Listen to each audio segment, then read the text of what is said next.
Hi, I'm Prahlad Kakar and I'm on, as you can see, I'm on Foodie.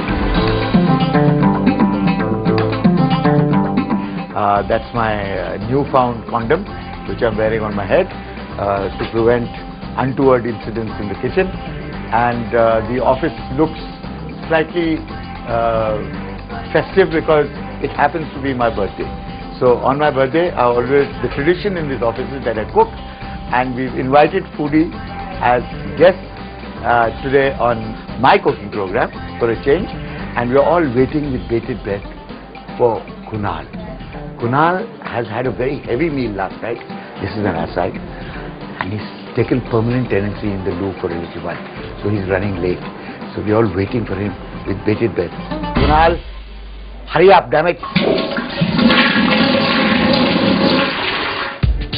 Okay, what we're preparing today is, as usual, a mix and match hodgepodge of lots of our favorite dishes.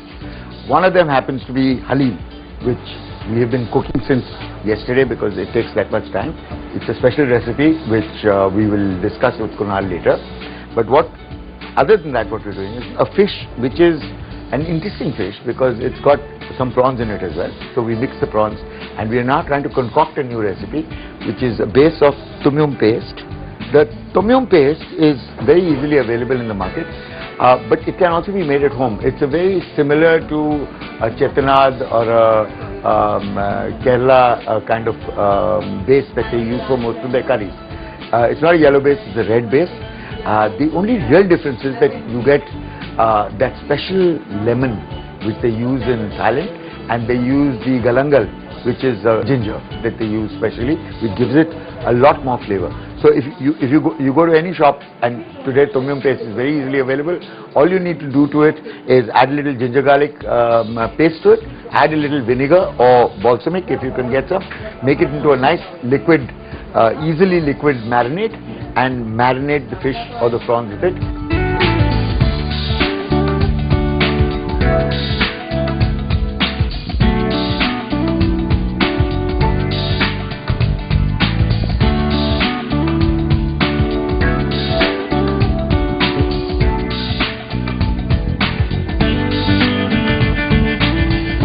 Voila. Okay, here we go. It should be properly marinated. Nothing like the hands. I'll tell you something. When you're cooking Asian food, you can use spoons, spatulas, mixies, instruments, all kinds of things which all the Westerners tend to use in terms of never use your hands and never use your mouth and never use your taste buds. For any kind of Asian cooking, you have to get your hands dirty, you have to be able to taste the masalas, you have to be able to taste the marinade, and only if it's right to your tongue and only it feels right to your hands, is it right. Otherwise, nothing that's written in a book can ever be right, frankly. The fish that we are using today is a ravas, which is my favorite fish. It has incredibly good textured meat, pure white, very buttery, and extremely easy to handle and cook.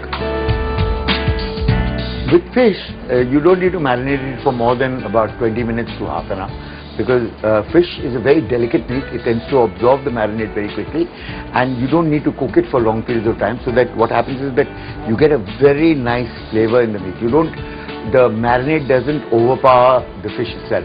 The fish itself has a very delicate taste, so you must retain that and still give it a kind of zing as far as the curry is concerned. So the marinade actually forms the base of the curry. It also gives it the flavor to the fish, but it doesn't take away from the flavor of the fish itself.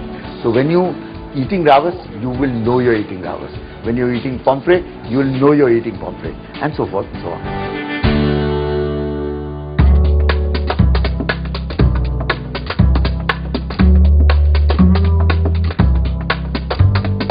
And now finally, a guest who's arrived from the squatting position. Kunal himself. Here I am, Prahlad. I believe you already started the show. We already started the show because we couldn't wait for you, because I believe you've taken permanent tenancy in the loo. But you don't have to tell everybody that. Just because my powers are going crazy at this point of time. Anyway, let me give you a glass of wine in the meantime. Cheers. Yes. And before I have my next sip of wine, let me wish you happy birthday. Thank you. It's a pleasure to be here on your birthday. I mean, the coincidence of having arrived here and you becoming older. Older? Joking? Younger, I've just younger. reversed the whole business of getting old. Okay. Every year is 1 year less. 1 year less, exactly. So what is cooking? Okay, now what we've got for you is a very distinct mixture of our office favorites. Okay. One's a halim, which is my favorite. Okay, and then I'm doing you an office favorite of a fish, Okay. which is a rawas, Mm-hmm. done in a tom yum paste in coconut milk. Okay. But what we've done today is, since we had prawns as well, Mm-hmm. we mixed the prawns and the fish together, and we're going to do tom yum curry and a very Thai kind of feel to it. So it's going to be a curry which I can eat with rice or Oh, something. rice with bread, with the whole With anything. with anything. And I love prawns. So Okay, and it's prawn and fish, and then we've got a whole lot of very interesting vegetarian food, which is stir-fried vegetables. Then we've got palak paneer, Palak paneer. and we've got the best dal that money can buy, which we cook in the office, and that is done by my trusty assistant Shankar, who has now disappeared out of embarrassment because he feels Shy in front of camera? Shy in front of camera, exactly. Is it black dal, yellow dal? Yellow dal. Yellow dal. Arey, always yellow dal. Always yellow dal. Dinch, come, come hot foot from England. Really? Yeah. Yes. Birthday boy. I also want some lipstick on my That's Din Shaw, who's been integral part of this organization for as long as I can remember. She also introduced us to, long before the country got introduced to it, to something called momos. Because she was married to a Tibetan, and the part that she carried away from the Tibetans before she split for England was the ultimate momo recipe. One of her in-law aunts is actually doing a batch of momos for us today. And then arriving. And they They're not my recipe, so I can't guarantee anything. Can I give you your birthday present on camera? Yes, please. It's a Salvador Dali clock. Wow. Well, it's from the museum. Huh. So now the whole idea is time in Yes. a can. Right? So you can obviously stand it, hang it, should you so desire. But the idea is you pop the can Yes. And leave it half open. and leave it half open. Exactly. Well done. Oh, can you see that? It's like time in a sardine can. And because Look at it has no things, you Huh. have to obviously Imagine the time. imagine the time. Oh, you have to imagine the time. But not really. That's just my kind of clock. I know, because anyway you turn it, because it can be Yeah. 12 o'clock like this, it Yes. can be 8:45 like this, it can be 6:30 like this. How did you know that that's the kind of clock I needed? Since I have a reputation for sometimes coming 24 hours late, bang on time. Okay, so now we're going to start stir frying this a little bit. No, just sauteing. Sauteing it. Yeah, Okay? in olive oil. In olive oil. And just to recollect, the marinade in this fish is tom yum sauce, Tom yum paste, tom yum paste, sorry, ginger garlic paste, ginger garlic paste, and some balsamic vinegar. balsamic vinegar. Okay, so this is going to be lightly sauteed. Lightly before we sauteed, and then it's going to be decanted and simmered in coconut put in milk. coconut milk.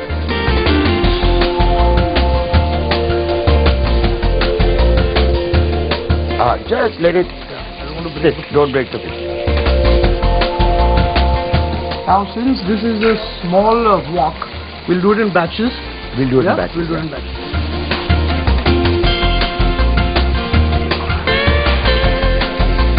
Why do we first saute the stuff? Because it seals the juices in there. When you simmer them, it It seals releases- everything. Yeah, so that the fish doesn't get dry.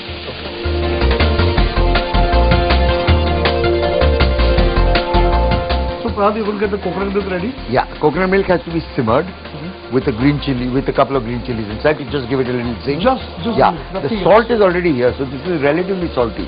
You know, so you don't need to add any salt unless you want to do it for taste later on. Okay, and then you add the fish and the prawns to the curry and simmer it gently for about 10 minutes at the most, so that it becomes, so it marry. See, the fish and the curry need to marry. Need to marry. That's a Yes. good word, marry. So, basically, besides the chili now in the coconut milk, there's no other ingredient that you're going to put in. Nothing. And that's it. This is a good meal. Do you cook often in your office? Every day. You cook every day? No, but sometimes other people cook, sometimes Shankar cooks. Huh? But Sometimes this kitchen is the center of the office. It's the heart of the office. This place. This place. It's the most creative part of the office.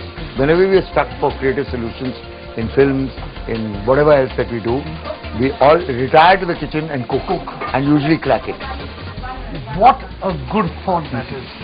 That is a great thought. See, for a foodie, you'll understand why it's such a juicy, creative process. Because once it gets your juices going, then no problem is insurmountable. True.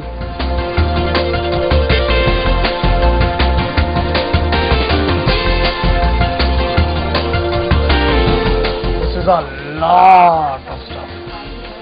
Lovely. This is done. Now it's going to go into the coconut milk.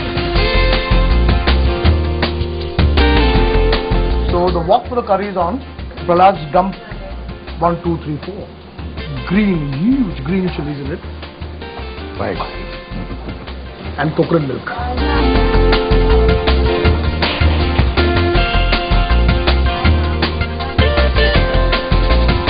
What we're putting in the marinade. Marinade in it. So all the flavor of the tom yum and the garlic and the balsamic and everything. The works. These are the makings of a really good dish. Okay, here we go. And this has been simmering for a little bit, and in goes the goodies.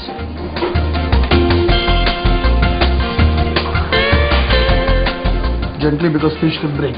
Yes.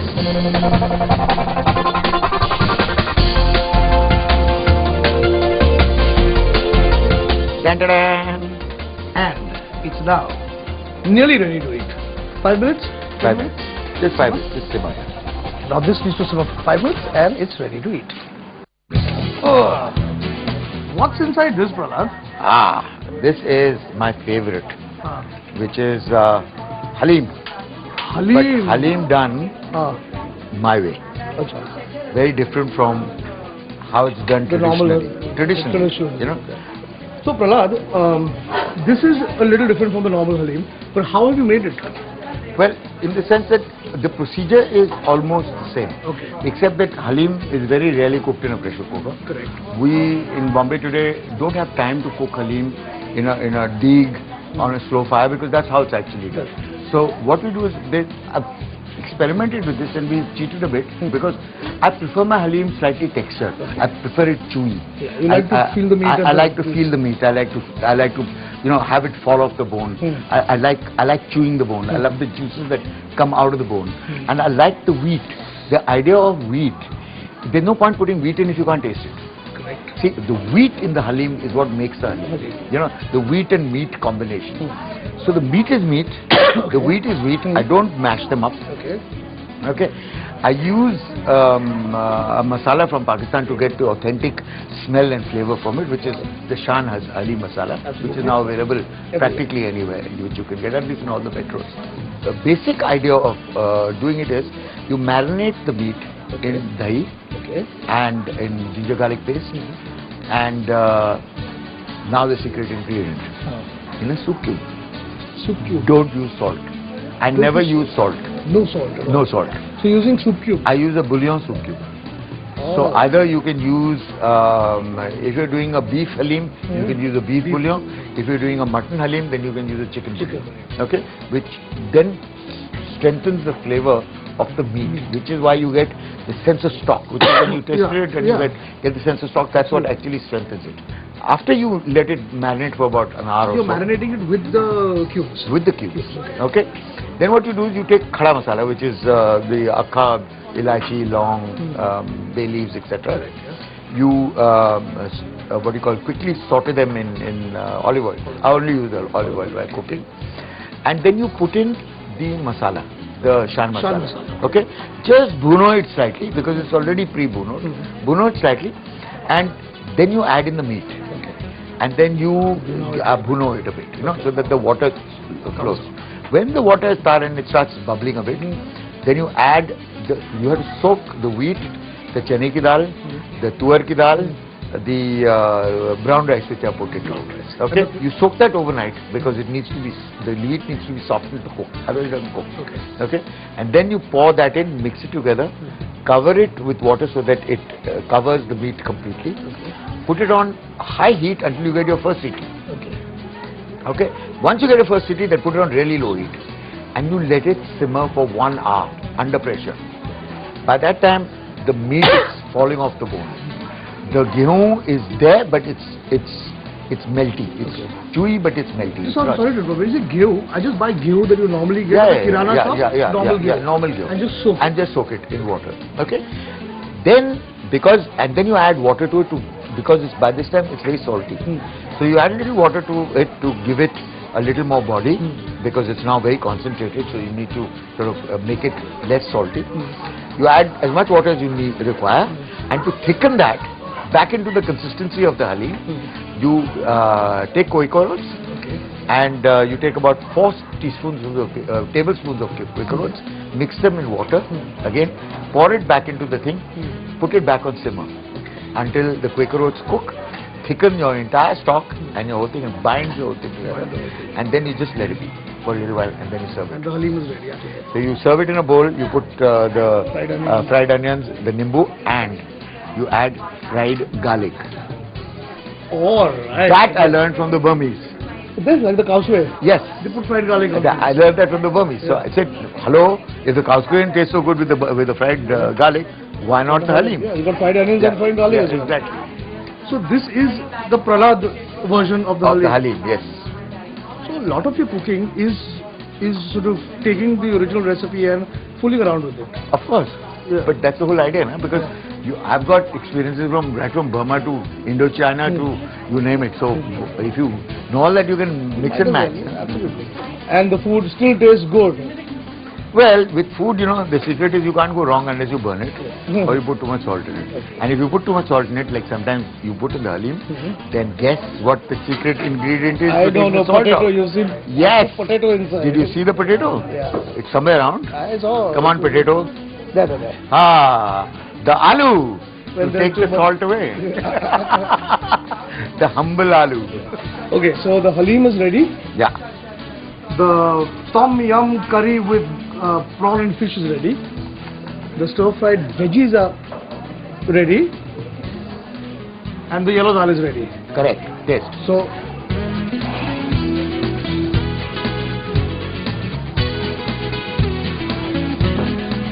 Isn't that something else? delicious. Now I'm going to have a problem whether should I eat this or this. You can eat all. I think you should start with the fish always, and then end with the halim.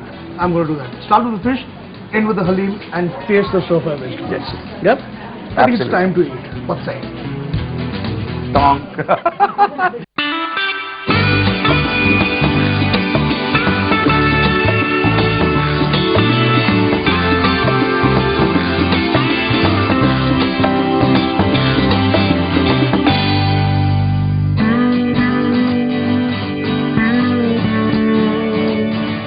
Okay, time to start with some rice.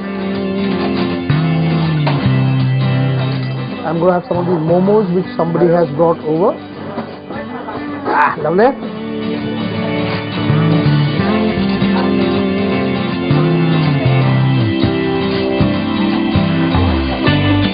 So I'm going to just start with this now, yeah?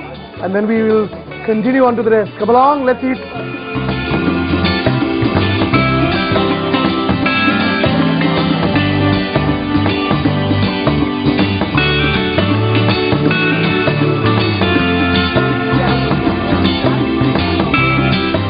I'm starting with the curry. Everybody is attacking the food. Before everybody attacks the food, I better taste it. Prahlad has disappeared somewhere amongst this bevy of women.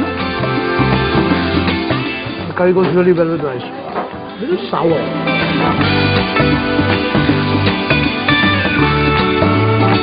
I'm going to try one of these momos. Momos is with chicken, and the outside coating is made out of rice, egg, and then mill out and stuffed with chicken, which is mixed with only onion, ginger and garlic. And the whole samosa then, if I will call that, is steamed. Very nice. Where's Prahlad? Prahlad? Prahlad? Yes. Prahlad is arrived. This is deliciously good. This is too good. It's just right actually. You know the job going in your office for me, no? Only for the mood. Always. I may do no work, but I'll come and eat. Come on. Oh, yeah? You know my office is in Shaala. After this, I'm going to the halim. Before, the counter is completely covered. Halim also with the rice? No, Halim by Halim. By itself? Yes. You don't eat anything. Let's have the fish first. Huh? Halim.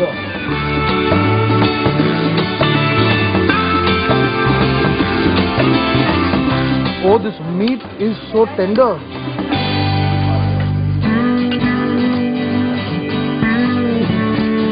Oh, this halim is really good. The meat just melts. The cubes that he's added in the stock give it this really strong, meaty flavor. Delicious. Chewy bones, chewy bones.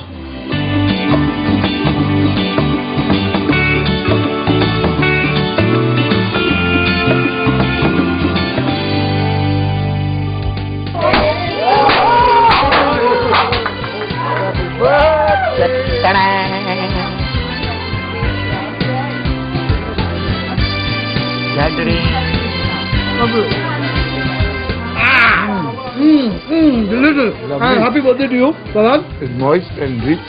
Like and sinful. Anyway, that brings us to the end of this episode at Genesis. And thank you, Prahlad. Thank you, everybody at Genesis. Well, that brings us to the end of this episode. Till the next time, mate. Bye.